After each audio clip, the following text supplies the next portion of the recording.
All right, so I want to point out something that I'm noticing a lot of newer investors, but sometimes they're not newer. Sometimes it's still experienced people who are running into trouble when it comes to finding deals. Okay, there was a period of time, mostly between 2009 to 2015 or so, where you could find a deal. And what I mean by find a deal is you could go and you could look really hard and end up finding a property that would cash flow, that would allow you to gain equity very easily. You could get it under market value. If you had something that a seller wanted, maybe that was cash, maybe that was ability to get a loan, maybe that was just ability to close fast. There's all kinds of things sellers wanted. When there was less people looking, there was more opportunity. Now, what this led to was people that give advice like me and Brandon Turner, other podcast hosts, other real estate investors, they came up with criteria to help you filter your way through all your options. You've got this option that cash flows, this option that doesn't. Well, we throw that one out. You've got this option that cash flows really good, this one that cash flows okay. We throw that one out. And we would come up with these things that we would call like rules or rules of thumb. They weren't laws, but they were a good place to start. One of them was the 1% rule, another was the 2% rule, meaning that if you can buy a property that will rent itself out every month for 1% of what you paid for it, or 2% of what you paid for it, you are more likely to cash flow, and that property was worthy of a deeper analysis.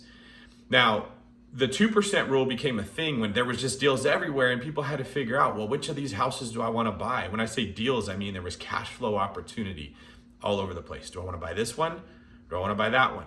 Well, if this was a 2% rule, this one's a 1.5% rule, odds are this one's probably going to cash flow, so you'd look at that one first. It doesn't mean you automatically buy it, but it would mean you would give it the priority. It's different now.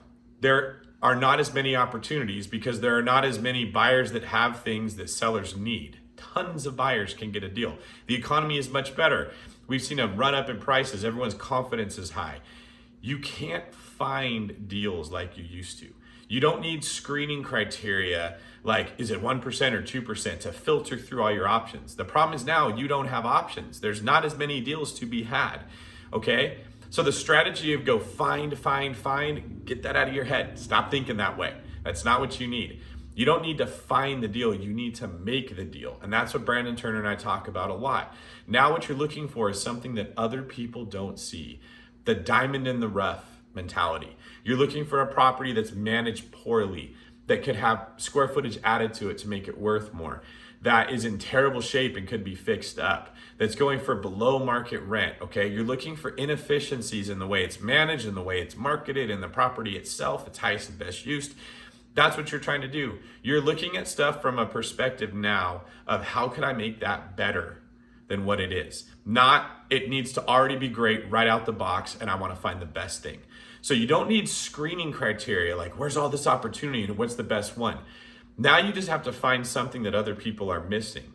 So what I want to say is shift your mindset from find a deal to make a deal, and you'll start to have success when it comes to your investing.